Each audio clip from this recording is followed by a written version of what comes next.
Get that thing, man. Woo! One more round of applause. When Miss Seville approached me about speaking in front of y'all, I'm not gonna lie, I was blown away, and I was honored for her to ask me. And of course, I'm gonna take on the role. Of course, I'm gonna come do my thing. And I remember a week after that, I was sitting in my room, and God put something on my heart. He said, "Anthony, why aren't you practicing or getting ready to speak in front of the kids?" I said, I do this all the time. And you said, "No, you speaking to the creme de la creme, the 33.7s and up." And I couldn't relate because in high school I had a 1.9. I'm surprised I even graduated from high school. But they was getting so tired of me in high school because I was always getting in trouble. I was the one always in the hallways, the one the principal always had to come and talk to. That was me. So I didn't know how I was going to be able to motivate you guys. I was nervous. And anytime I get nervous, I just go in the living room and watch a movie. And the movie that I watched had me crying. This wasn't an ordinary movie. The Lion King, everybody seen it, right? But let me tell you though why I cried. Let me tell you why I cried. Because how many of our kids have that single story? Growing up in fatherless homes. How many of our kids are in an environment that's not familiar to them? Look at Oklahoma City. They say nothing good comes out the east side. Well, they never been in the northeast. All right. All right. How come there's no cameras or no news people in here to see this? All right.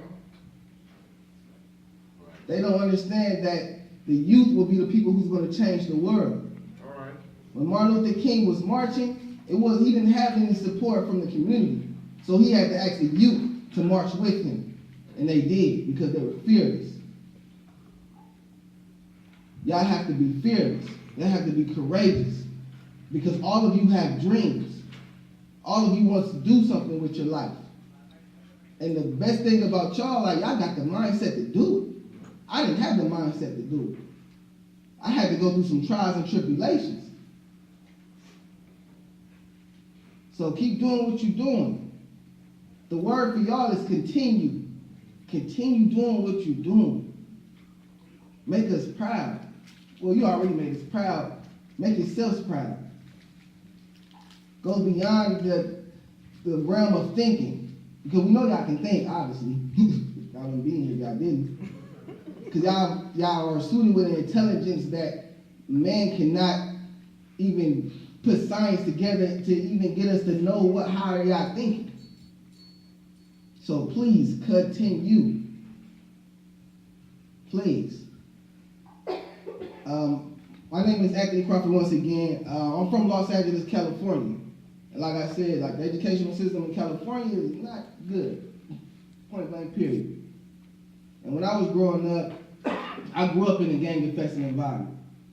My whole family gang. I'm from the Nixon Gardens Projects in Watts. I don't know if you've seen Minister Society. I'm pretty sure. Oh, yes. You probably haven't, but that's where I'm from. That's where I grew up. They say nothing good ever comes out of there. I was one out of 99 people that I grew up with that made it. Came to Oklahoma for college. Like I said, Langston had an open door policy then, and so if I was trying to get to Langston now, I probably wouldn't get in with a 1.9. 1.9, come on now. What was I doing in high school, right? I was following the wrong crowds. It wasn't that I was dumb. It was just I wasn't making good decisions. But the best decision I made was coming to Oklahoma. Went to Langston University, graduated in 2012, and in 2012 I found myself at the lowest point of my life. Because here I am in college, I did everything. I said, you know what, this is not California. I am not California. I am not the projects I came from. So I wanted to do something different with my life. So I ran for a pageant, won.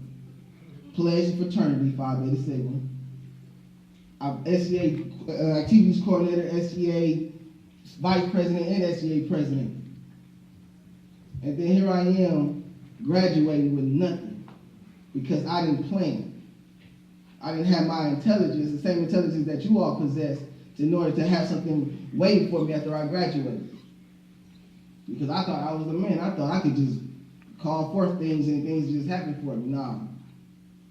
I was reminded that life, it may be easy, but you still have to learn. And the way I learn is I got to bump my head probably 4, 5, 10 times in order for me to learn. And during that summer of 2012, the girl I was dating at the time, she left me. I lost most of the money that I had from refunds and scholarships, and I had a hard time finding a job. And I decided to be a substitute for the Oklahoma City Public School District. And one day, on my way to one of the schools that I was supposed to substitute, the car broke down. That wasn't even my car, it was my grandfather's car. And I sat on that highway, and I was thinking, like, how did my life get to this point?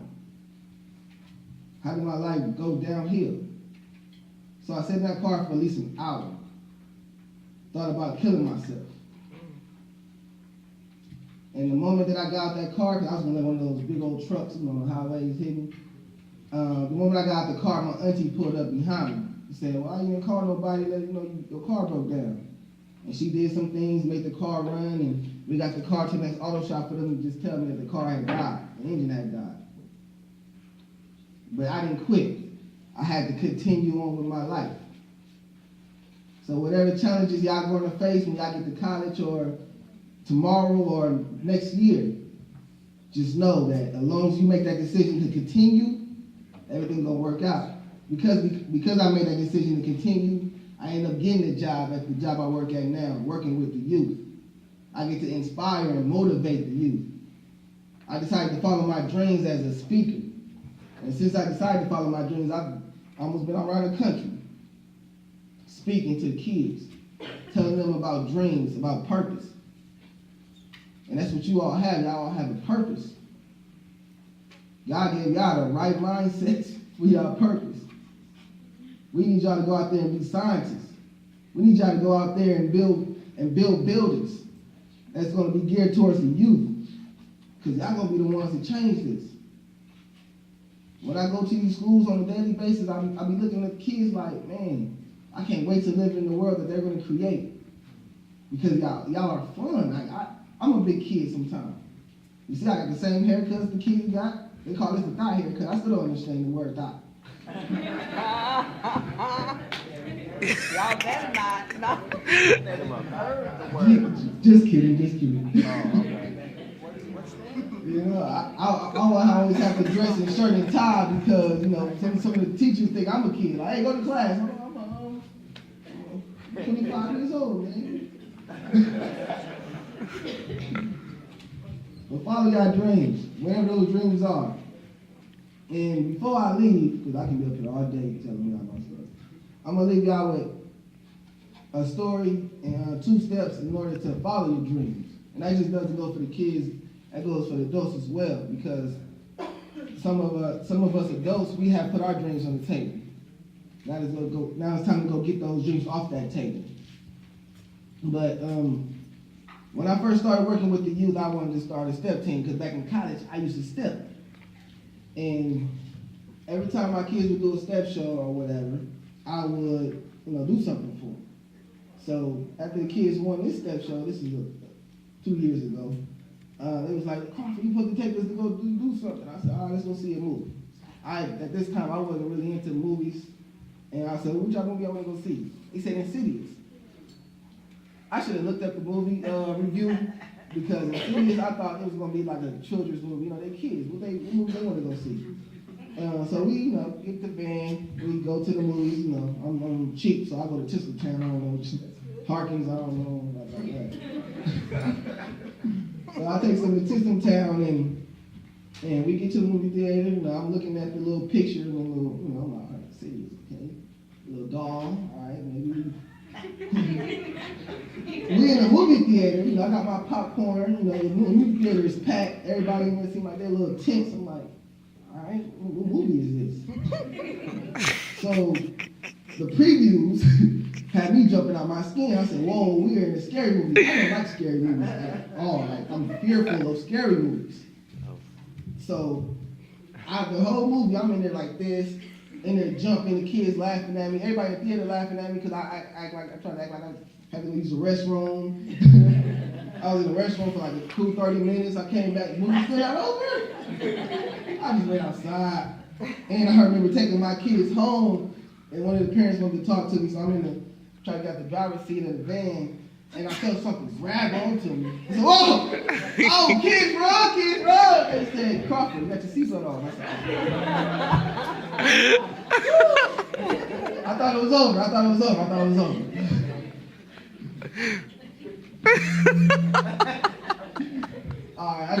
want to make y'all laugh. I'm entertaining. But the 2 steps that y'all get in order to follow your dreams, step number 1 is to define it. Define what it is that you want. Be crystal clear on what it is that you want. Because you can have it. That's why it's there. Life is meant for you to follow your dreams. Everything that you see, you can have, no matter what it is. If you want $5 million a year, that's what I want. You can have it. If you want to be an astronaut, you can be it. You can do whatever it is that you want. That's what life is for you, to live out your dreams. And step number 2, show up to receive. By you guys showing up here tells a lot. Says y'all are the best of the best, creme de la creme. I had to look that up when I was young. I didn't understand why everybody kept saying creme de la creme. But y'all are the creme de la creme. And it's an honor and privilege to stand in front of y'all and share my story, share some laughs with you guys, share my smile. Because life is good for me. It's funny how I came from suicidal thoughts to success. Now, in order to stop people from following in my footsteps, I got to share this with them. So follow your dreams. And if you need anything, a mentor, a friend, holler at me. Because I make myself available for youth. Because y'all deserve it. Y'all deserve this. They don't do this nowhere else. I guarantee you. Especially in these schools on the east side. So be thankful. Be grateful. They definitely don't do this at Douglas. I'm at Douglas all the time. They definitely don't do this at Centennial with Mr. Brown, though. That's when I first met Mr. Brown, is at Centennial. Y'all got good counselors here, good teachers, a principal that's willing to fight for y'all. They don't have this nowhere else. They definitely don't have this in California. Even though the teachers and principals allowed me to graduate with my 1.9, that's the only thing they did for me. They never taught me anything. But y'all in a good place, at a good time in history. Because y'all going to be the ones to change everything. So thank you for letting me speak.